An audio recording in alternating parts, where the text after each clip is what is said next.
아멘. 오늘 리프레시 네 번째 시간 사역이라는 제목으로 함께 말씀을 나누겠습니다. 사역. 네. 우리는 지금 데살로니가 전서를 통해서 데살로니가 교회에 대해서 함께 나누고 있습니다. 여러분, 데살로니가 교회는 어디에 세워진 교회입니까? 데살로니카라는 도시에 세워진 교회가 바로 데살로니가 교회입니다. 데살로니카라는 도시는 어떤 도시입니까? 큰 도시, 맞아요. 데살로니카라는 도시는 로마의 주요 도시였고 고대 도시 중에 한 도시였습니다. 바울이요 1차 전도 여행에 이어서 2차 전도 여행 때에도 이 데살로니카 지역으로 갑니다. 그리고 그곳에 가서 복음을 전했습니다. 그곳에 가서 복음을 전했는데 2차 전도 여행 중에 세워진 교회가 바로 데살로니카 교회입니다. 여러분, 우리는 교회하면 어떤 이미지가 떠오르십니까? 여러분, 교회하면 어떤 이미지가 먼저 머릿속에 떠오르세요? 건물이나 십자가가 세워진 그러한 모습들? 네, 그런데 이 당시에 교회가 세워졌다라고 하면 어떻게 세워진 걸까요? 이때 그 교회라는 이 헬라어가 에클레시아입니다. 에클레시아는 이제 교회로 쓰였는데 이때 그 에클레시아가 어떤 의미로 쓰였냐면은 사람들이 어떤 특정한 목적을 가지고 모이는 모임을 바로 에클레시아라고 했습니다. 그러니까 여기서 에클레시아라고 하는 것은 교회인데 그 교회란 무엇이냐? 예수님을 믿고 따르는 사람들의 모임이 바로 에클레시아인 것입니다. 바로 초대교회, 이 초대교회가 다 그런 형태를 가지고 있었는데 이 데살로니가 교회도 교회가 세워졌다라고 했잖아요. 건물이 세워진 것이 아니라 그러한 예수님을 따르는 사람들의 모임이 데살로니카에도 시작이 되었다는 것이죠. 누구의 집에서 시작되었습니까? 야손이라는 형제의 집에서 시작된 것입니다. 여러분, 그런데 그렇게 교회가 세워졌습니다만 데살로니카는 어떤 도시였습니까? 아까 말씀하신 것처럼 큰 도시였잖아요. 큰 도시였지만 이 당시의 고대 도시들은 아주 열악한 상황이 있었고요. 특별히 바울이 복음을 전했을 때, 여러분, 바울이 복음을 전했을 때 사람들이 기뻐하고 환영했습니까? 아니요. 사람들이요 복음에 대해서 아주 적대적인 감정들을 가지고 있었습니다. 그래서요 바울이 복음을 전했을 때 그것에 대해서 아주 시기하고 싫어하는 그러한 상황들이었고요. 그래서 결국에는 어떻게 되냐면 바울이 붙잡히게 되고 바울의 일행이 추방을 당하게 됩니다. 그렇게 추방을 당하게 되는 그러한 상황들. 여러분, 지금 이 데살로니가 교회는요 생긴 지도 얼마 안 됐고 또 도시의 열악한 상황 가운데 세워졌고 또 지도자가 쫓겨나는 그런 어려움을 겪고 있었고 복음에 대해서, 교회에 대해서 좋지 않은 비난 여론이 형성되어 있는 도시 가운데 세워진 교회가 바로 이 데살로니가 교회였습니다.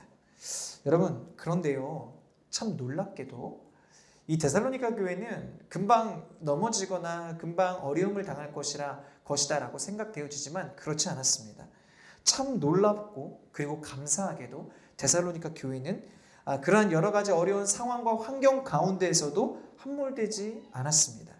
자꾸 연약해서요 금방 위기를 맞이할 것 같았지만 그렇지 않았다라는 거예요. 오히려 하나님의 은혜 안에 건강하게 아름답게 세워져 가고 있었다는 것입니다. 그리고 어떻습니까? 1장 8절에 보면 이런 기록이 되어 있어요. 오히려 믿음의 형제들에게 본이 되었다. 우리 함께 따라해 볼까요? 본이 되었다. 예, 그 당시에 이 데살로니가 교회는 얼마나 작고 연약하고 생긴 지 얼마 안 된 교회인데도 불구하고 여러 믿음의 형제들에게 본이 되었다라는 거예요. 1장 8절에 보면 아가보와 마게도냐 지역의 믿음의 형제들이라는 기록이 되어 있습니다.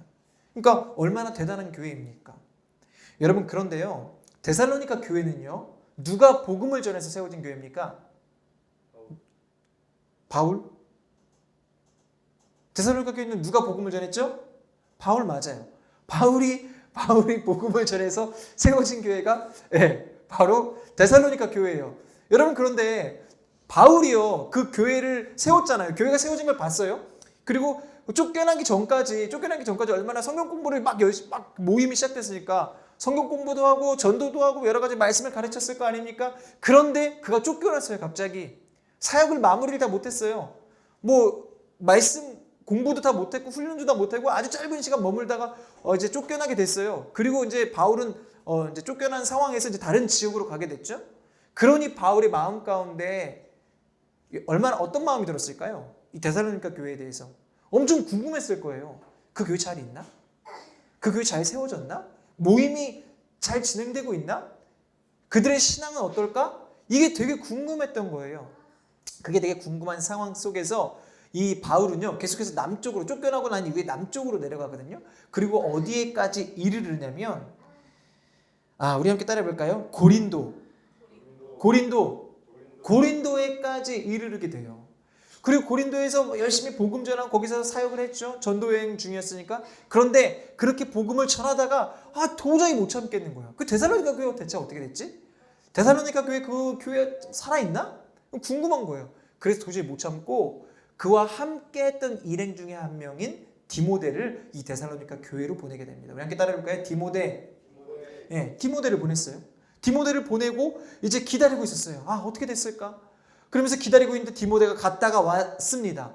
갔다가 와서 지금 데살로니가 교회에 대한 설명을 해주는 거예요. 여러분 뭐라고 설명했을까요? 데살로니가 교회에 대해서 잘 되고 있다는 거죠. 데살로니가 교회가 아름답고 건강하게 잘 세워져 가고 있고 오히려 그 작은 연약해 보이는 그 교회가 믿음의 형제들에게 본이 되는 아름다운 교회로 건강한 교회로 성장하고 있습니다. 라고 디모데가 바울에게 알려줬어요. 여러분 그 이야기를 들었을 때 바울의 마음이 어땠을까요? 기뻤겠죠. 감사했겠죠. 안도의 마음이 있었을 거예요. 왜냐하면 자기가 마무리를 다 하지 못하고 아주 짧은 기간 있었다가 세워진 교회였기 때문에 아주 큰 걱정들이 마음 가운데 있었을 거예요. 그런데 하나님께서 함께 하심을 본 거죠. 그렇구나. 하나님이 복음으로 역사해 주시는구나. 역시 하나님은 살아서 이 교회를 인도하시는구나. 안도의 마음이 있었을 것이고 하나님께 감사의 마음이 있었을 것이고 그리고 복음의 감격이 그에게 더해졌을 거예요. 우리 함께 따라해 볼까요? 복음의 감격. 왜냐하면 복음은 정말 살아있다는 것을 이 바울이 이러한 사실들을 통해서 더 확신하게 됐을 거라는 거죠. 죽었을 것 같은데 연약해서 힘들어했을 것 같은데 오히려 그렇지 않고 건강하게 살아있다는 거죠. 여러분 복음은 생명입니다. 할렐루야. 여러분 옆 사람에게 이야기해 볼까요? 복음은 생명입니다. 시작. 여러분 복음이 전해지는 곳은요 반드시 복음의 역사가 일어나게 되는 줄 믿습니다. 아멘. 여러분 그 기쁨의 그 감격과 감사가 1장 2절부터 3절까지 기록되어 있어요. 우리 1장 2절부터 3절 한번 읽어볼게요. 우리 1장 2절부터 3절, 제가 2절, 여러분이 3절 읽겠습니다. 우리가 기도할 때 여러분을 말하며 여러분 모두로 인해 항상 하나님께 감사합니다. 이는 끊임없이 믿음의 행위와 사랑의 수고와 우리 주 예수 그리스도께 대한 소망의 인내를 우리 하나님 아버지 앞에서 기억하기 때문입니다. 아멘. 여러분 지금 바울이 고백한 것처럼 데살로니가 교회는 건강하게 잘 세워져 가고 있었습니다. 여러분 그런데 오늘 이 데살로니가전서가 바울이 데살로니가 교회를 향해서 쓴 서신서거든요. 아니 너무 잘 되고 있잖아요. 교회가 너무 잘 서가고 있잖아요. 그런데 왜 바울은 데살로니가 교회를 향해서 이러한 서신서를 기록한 것일까요? 잘하고 있는데도 불구하고 데살로니가 교회는요 복음의 역사가 가득한 교회였어요. 열악한 환경과 상황 속에서도 주눅들지 않고 그것에 구애받지 않고 오히려 믿음의 걸음을 정말 담대하게 걸어가는 교회가 이 데살로니가 교회였거든요. 그런데 여러분 데살로니가 교회의 구성원들이 어떤 구성원들이었냐면 데살로니가 교회는 회심한 유대인들이 있었는데 그 유대인들은 아주 소수였어요. 여러분 소수가 무슨 뜻입니까? 적은 인원이었다라는 거죠. 회심한 유대인들이 아주 적은 그러한 유대인들이 있었고요. 그 다음에 그 대다수를 차지하고 있는 그 데살로니가 교회 대다수를 차지하고 있는 사람들은 이방인들이었어요. 그러니까 이방인들이 믿으니까 여러분 신앙적인 교육이 필요했던 거예요. 유대인들은 기본적으로 신앙에 대한 베이스가 있었거든요. 그래서 이렇게 하면 되겠다. 기본적인 그 교육을 다 받았는데 왜냐하면 구약 성경을 통해서 교육을 받지 않습니까? 그런데 이방인들은 이 성경에 대해서 무지하고 하나님에 대해서 무지하니까 이 데살로니가 교회는 교육이 필요했던 거예요. 그래서 바울이 그들을 교육하기 위해서 이 서신서를 기록합니다. 또한 이 데살로니가 교회 성도들에게는 이런 궁금증이 있었어요. 어떤 궁금증이냐? 이때가 예수님이 예수님이 하늘로 올라가시고 난 이후에 한 30년 정도가 지났을 때예요. 몇 년이요? 몇 년이요? 30년이요. 그런데 예수님께서 30년 하늘로 승천하시고 30년 정도가 지났는데 예수님이 하늘로 오르시기 전에 사람들에게 뭐라고 말씀하셨습니까? 에? 다 이뤘다. 다 이뤘다? 다 이뤘다는 십자가에서요. 십자가에서. 예. 다 이루셨죠. 다 이루셨죠. 예수님이 하늘로 올라가시기 전에 복음을 전해라. 이제 복음을 전하라고 하고 내가 곧 다시 올 것이다 라고 예수님께서 재림하실 것이다. 재림 예수로 오실 것이다 라고 말씀하셨어요. 그러니까 이때 초대교회 성도들, 이 데살로니가 교회 성도들은요, 다시 오실 예수님을 기다리고 있었다고요. 재림 예수, 마라나타 주 예수여 어서 오시옵소서. 예수님은 언제 오세요? 예수님은 언제 오세요? 예수님이 다시 오실 것을 믿고 기다리면서 그들이 신앙의 삶을 살고 있었다라는 거예요. 예. 그러니까 믿음 생활 하는데 내가 어려운 일이 있고 힘든 일이 있어도 예수님 다시 오시지? 여러분 우리 힘냅시다. 핍박이 있어도 어려움이 있어도 우리 힘냅시다. 예수님 곧 다시 오십니다. 라고 하고 신앙생활 했다라는 거예요. 그런데 예수님이요 안 오시는 거예요. 30년 됐는데 왜 안 오시지? 그러니까 이 사람들이요 신앙생활 하다가 여러분 사람이 나이를 먹으면 어떻습니까? 나이를 먹으면 어떻게 돼요? 힘이 없어지고 점점 기력이 약해지고 그러다가 죽게 되잖아요. 나이 먹으면 죽잖아요. 병에 걸려서도 죽고 어쨌든 한번 태어난 사람은 죽잖아요. 근데 이렇게 신앙생활 하다가 다시 오실 그 예수님을 기다리다가 예수님 언제 오세요? 라고 하다가 신앙생활 하다가 나이 들어서 또 병 걸려서 죽게 되는 성도들이 한둘씩 생기기 시작하는 거예요. 뭐지? 예수님 오시면 난 재림 예수 맞이해야 되는데 왜 저 성도들은 죽었지? 그리고 죽은 성도들은 어떻게 되는 거지? 이 재림에 대한 궁금증을 가지고 있는 거예요. 죽은 사람들은 어떻게 예수님을 다시 맞이하게 될까? 죽은 사람들은 재림 예수님을 어떻게 맞이할까? 나는 살아있는데 어떠한 모습으로 예수님을 맞이하게 될까? 이런 거에 대한 궁금증을 가지고 있었던 거예요. 여러분 이 재림에 대해서 이 뒷부분에 다시 한번 다루겠지만 바울이 뭐라고 교육하는지 요약해서 말씀드리자면 여러분 그렇습니다. 예수님께서 초림 예수님으로 오셨을 때는 어떤 모습으로 오셨습니까? 여러분 초림 예수님으로 오셨을 때는 어떤 모습으로 오셨죠? 작고 연약한 아기 예수님으로 말구유 낮고 낮은 곳에 오셨어요. 그렇죠? 근데 재림 예수님은 어떤 예수님으로 오십니까? 우리 함께 따라해볼까요? 영광의 왕으로, 능력의 주로, 심판주로, 영광과 능력과 권세와 심판의 그러한 권세를 가진 분으로 이 땅 가운데 오신다라는 거예요. 여러분, 그러므로 바울이 이 데살로니가 교회 성도들에게 이렇게 이야기합니다. 그러므로 재림을 기다리는 성도들은 자기에게 주어진 사명과 역할을 충실히 하면서 끝까지 믿음으로 깨어 있어야 한다. 우리 함께 따라해볼까요? 믿음으로 깨어 있어야 합니다. 왜냐하면 예수님이 언제 오실지 모르잖아요.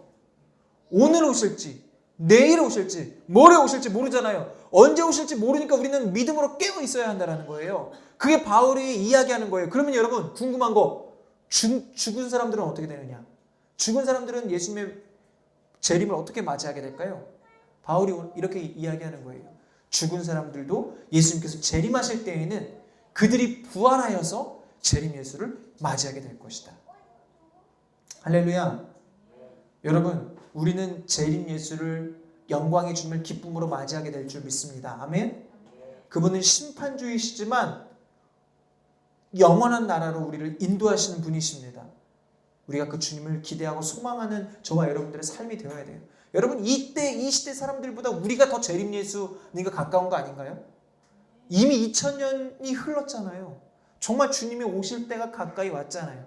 우리는 그렇기 때문에 바울이 이야기한 깨어서 믿음으로 주님을 기다리는 그러한 삶, 우리의 맡겨진 사명들을 온전히 감당할 수 있는 저와 여러분이 되어야 합니다.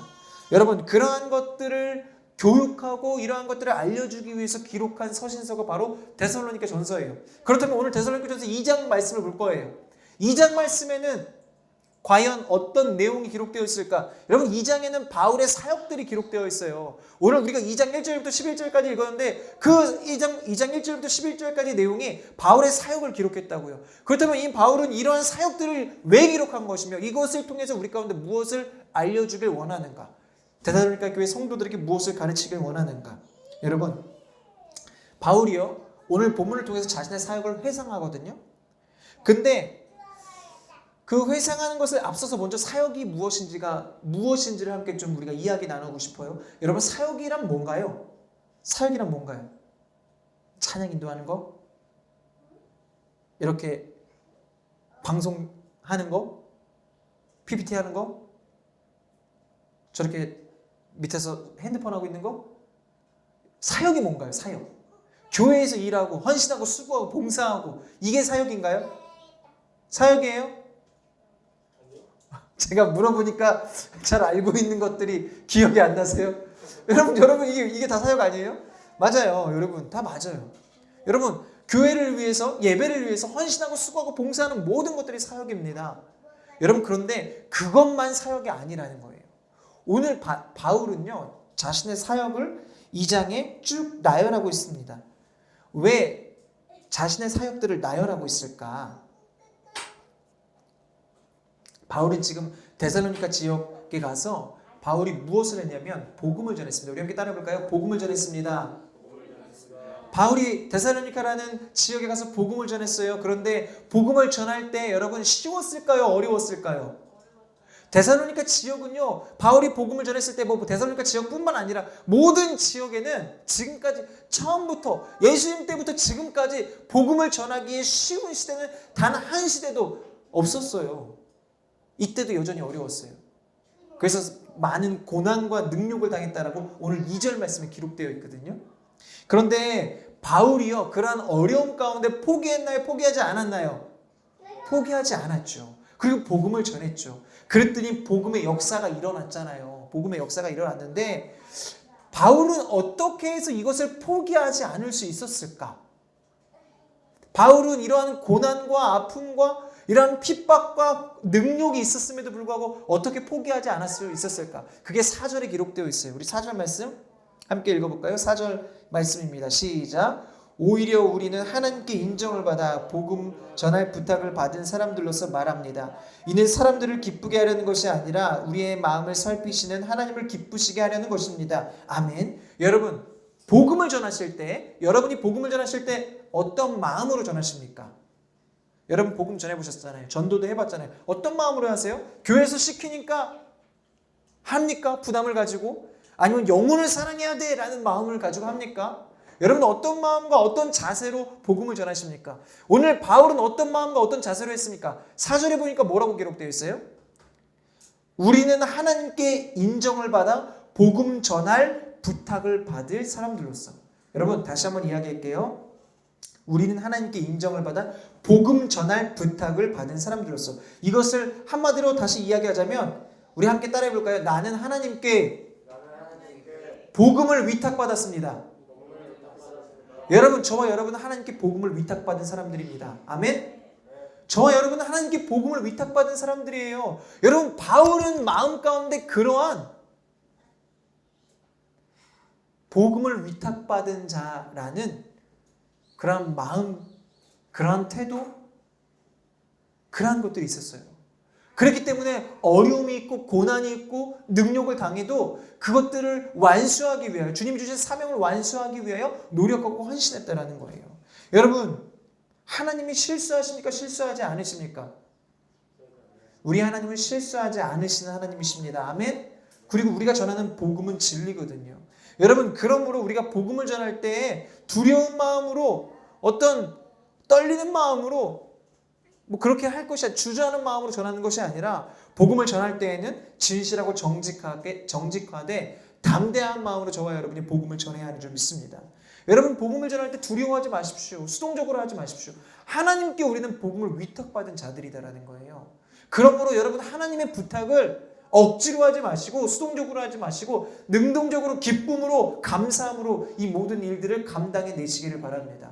그럴 때 하나님께서 우리의 헌신과 수고를 통하여서 하나님이 기뻐하시고 하나님이 이 복음의 역사를 복음의 열매 맺는 삶을 살게 하신다는 것이죠. 그랬을 때 복음의 역사가 데살로니가 교회에 일어났죠. 여러분 그러면서요 오늘 중요한 것 바울이 이러한 자신의 사역을 이야기하면서 복음을 내가 이러한 마음으로 전했다라는 것을 이야기하면서 무엇을 이야기하냐면 우리 1절과 2절과 5절과 11절에 공통적으로 기록된 내용이 있습니다. 바울이 이야기하고 있는 표현이 있어요. 뭡니까? 1절 보세요.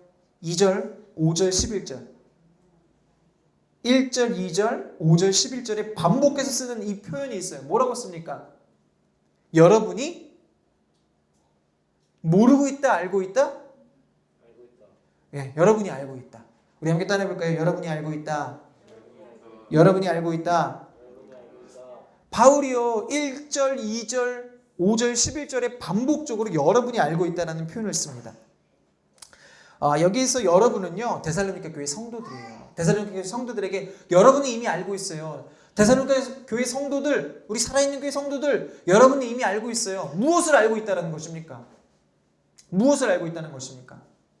바울이 복음을 위해 얼마나 헌신했는지, 바울이 데살로니가 교회 성도들에게 복음을 전하기 위하여 얼마나 수고했는지, 그 데살로니가 교회 성도들을 얼마나 사랑하는지를 그 데살로니가 교회 성도들에게 여러분은 이미 알고 있다라고 이야기하는 거예요. 여러분 바울이 이러한 것을 기록한 이유가 뭘까요? 여러분 제가 여러분을 위해 얼마나 헌신하는지 여러분 아시죠? 여러분 제가 여러분을 위해 정말 아침에 일찍 와서 이거 음향 다 준비하고 여러분 말씀 어제 밤 늦게까지 준비하고 아침에 저기 도미노 피자 들려서 피자도 사오고 여러분 제가 여러분을 위해 얼마나 사랑하는지 아시죠? 여러분 이거를 바울이 고린도 교회 그 데살로니가 교회가 했다는 거예요. 왜 했냐고요? 생색내려고? 야 나 이런 사람이야. 나 좀 알아줘. 여러분 제가 여러분을 위해서 이렇게 했으니까 여러분 저 좀 알아주세요. 이러기 위해서 바울이 했냐고요. 그런 목적이 아니에요. 왜 바울은 그렇게 이야기했을까? 왜 이렇게 여러분 알고 있다라고 이야기했을까? 바로 여러분 이거예요. 너희가 본 나의 모습을 너희도 본받아라. 우리 함께 따라해볼까요? 본받아라. 옆 사람에게 이야기합시다. 본받으십시오. 시작. 바울이 이야기하는 거예요. 자신의 모습을 본받으라고 이야기하는 거예요. 너희 데살로니가 교회도 나를 본받아라. 여러분 그런데요. 여기서 생각해 볼 것이 있어요. 우리는 내가 누군가에게 본보기가 된다는 것을 아주 어렵게 생각해요. 여러분 본보기, 내가 누군가에게 본이 되는 삶을 살기 위해서 내 삶이 완전해야 됩니까? 완벽해야 됩니까? 완벽한 사람만 본이 될 수 있습니까? 우리는 그런 생각들을 가지고 있거든요. 그런데 여러분 따지고 봅시다. 바울이 완벽한 사람이었습니까? 완벽한 것 같지만 완벽하지 않아요. 왜냐하면 바울도 분명 한계가 있는 사람이었어요. 특별히 이 데살로니가 교회에 대해서는 한계가 있었어요. 어떤 한계가 있었습니까? 데살로니가 교회에서 사역을 마무리했어요? 못했어요? 못하고 쫓겨났거든요. 한 3주 정도 이 데살로니가 교회에 머물렀어요. 그러니까 3주보다는 사실은 조금 더 길지만 3주 정도 머물러 있었는데 그때 여러분 함께 지내는 정이 있지 않습니까? 함께 지내는 정.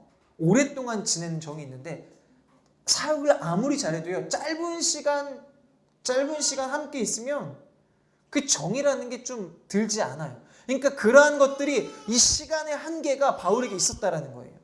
그러니까 데살로니가 교회를 향해서 지금 너희가 있어서 알고 있다. 너희가 있어서 알고 있다. 자신의 어떤 행했던 이러한 공로를 상기시키는 이유가 무엇이냐? 내가 이만큼 너에게 이러한 일들을 했고 이러한 노력들을 했다라는 것을 그들에게 상기시켜 주면서 이런 모습을 본받으라라고 이야기하는 거예요. 여러분 그런데 바울이요 한계가 있었잖아요. 짧은 기간이란 한계. 그럼에도 불구하고 바울이 이렇게 이야기하는 이유가 뭘까요? 본보기가 되는 사람은 완전한 사람이 아니기 때문에 그렇습니다. 사람은 누구나 한계를 가지고 있어요. 여러분 완전하신 분은 예수님밖에 없어요. 누구나 한계를 가지고 있기 때문에. 그렇기 때문에 여러분 바울이 자신이 부족하고 한계를 가지고 있어도 데살로니가 교회를 향해서 나를 본받으라라고 이야기한 것처럼 저와 여러분도 누군가에게 믿음이 연약한 자들 또는 이제 예수님을 막 믿기 시작한 사람들에게 본보기가 되는 저와 여러분의 삶이 되어야 한다는 거예요. 꼭 이럴 때만 겸손한 사람들 있죠. 여러분 교회에서 헌신하십시오. 교사하십시오. 리더하십시오. 수고하십시오. 봉사하십시오. 교회에서 찬양단 좀 하세요. 뭐 이렇게 이야기하잖아요. 그럼 그럴 때만 겸손해요. 난 아직 연약해요. 내가 무슨 앞에서 찬양을 해요. 여러분 그런데 그렇지 않다는 거예요. 바울이 전한 이 복음을 받아들인 데살로니가 교회는 복음을 받아들인 지 1년이 채 되지 않은 교회였지만 믿음의 형제들에게 아가보와 마게도냐 형제들에게 믿음의 본을 보이는 교회가 되었어요. 여러분 본을 보일 수 있다는 것은 완전해서가 아니고 나의 역량이 대단해서가 아닙니다. 내가 좀 완전해진 다음에 내 믿음이 성숙해진 다음에 내가 본이 되는 삶을 살아야지 라고 하는 것은 틀린 생각이에요. 여러분 분명히 저와 여러분이 알게 되시기를 바랍니다. 여러분 예수님을 믿는 것만으로도 예수님을 믿지 않는 사람들에게 본이 이미 되고 있습니다. 아멘. 저와 여러분은 이미 예수님을 믿는다는 것만으로 예수님을 믿지 않는 사람들에게 본이 되고 있다는 거예요. 그런데 여러분 그 사람들이 저와 여러분의 모습을 보고 판단하겠죠. 이 사람은 예수님 믿는데 왜 이래? 이 사람은 예수님 믿으니까 역시 다르구나. 그런 판단들을 하겠죠. 어쨌든 저와 여러분은 다른 사람들에게 본이 되는 그런 본보기의 삶을 살고 있다는 거예요. 여러분 그러므로 저와 여러분이 나의 부족함 때문에 나의 연약함 때문에 나는 본을 보일 수가 없어요 라는 핑계를 대지 마십시오. 우리 그리스도인들이 성장하지 못하는 이유가 바로 여기에 있어요. 내가 누군가의 본이 되기 위해 열심히 노력하고 헌신하고 수고하고 더욱더 나를 갈고 닦고 더욱더 주님께 나아가는 믿음의 삶을 살아야 하는데 그러한 삶을 살지 않으니까 노력하지 않으니까 나의 믿음이 성장하지 않는 거예요. 우리 옆 사람에게 이렇게 이야기합시다. 당신은 이미 누군가의 본보기입니다. 시작. 당신은 이미 누군가의 본보기입니다. 아멘. 여러분 그렇다면 우리가 누군가의 본보기로서 한계를 넘어서는 믿음의 삶을 살기 위해서는 어떻게 해야 할까? 한 가지만 나누고 마칠게요. 우리가 그 한계를 넘어서 믿음의 한계를 넘어서 본보기로서의 삶을 온전히 살기 위해선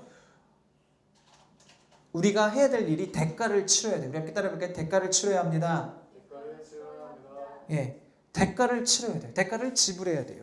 우리 2장 2절 말씀 함께 읽어볼까요? 2절 말씀 읽겠습니다. 시작.